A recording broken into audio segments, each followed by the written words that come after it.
یہ سوال یہ ہے کہ کیا جنت میں مردوں کی داڑھی ہوگی یا نہیں ہوگی؟ تو اس کا جواب یہ ہے کہ حدیث پاک کے اندر آتا ہے، آقا علیہ الصلوۃ والسلام نے ارشاد فرمایا کہ اہل جنت جو ہے وہ ابھرتی ہوئی جوانی والی عمر میں ہوں گے، ان کی داڑھیاں نہیں ہوں گی، ان کی آنکھیں سرمگی ہوں گی اور ان کا شباب اپنے پورے جوبن پہ ہوگا۔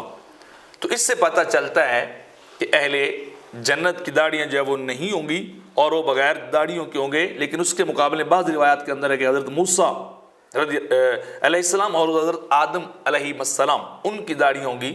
تو اس سے مراد کیا ہے؟ تو اس کا جواب یہ ہے کہ زیادہ لوگ جو اہل جنت ہوں گے، جو شباب کے عالم میں ہوں گے، ان کی داڑھیاں نہیں ہوں گی اور وہ جوان ہوں گے، اور ان کی وہاں طبیعت، خلقت اور ان کی فزیک اسی طرح بنا دی جائے گی۔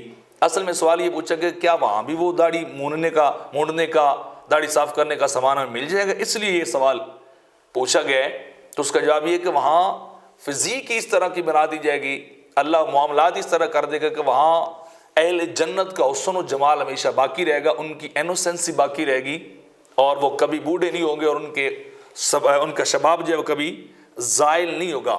لیکن اس سے ایک اور بات یہ ہے کہ کوئی بندہ یہ دلیل نہ بنا لے کہ جو کہ جنت میں داڑھی نہیں ہوگی تو میں دنیا میں داڑھی نہ رکھوں، تو ایسا نہیں ہے۔ داڑھی جو ہے وہ رکھنا واجب ہے، اور قبضہ بھر رکھنا جو ہے وہ سنت ہے، اور یہ تمام انبیاء کی سنت اور خصوصاً ہمارے آقا علیہ الصلوۃ والسلام کی سنت ہے۔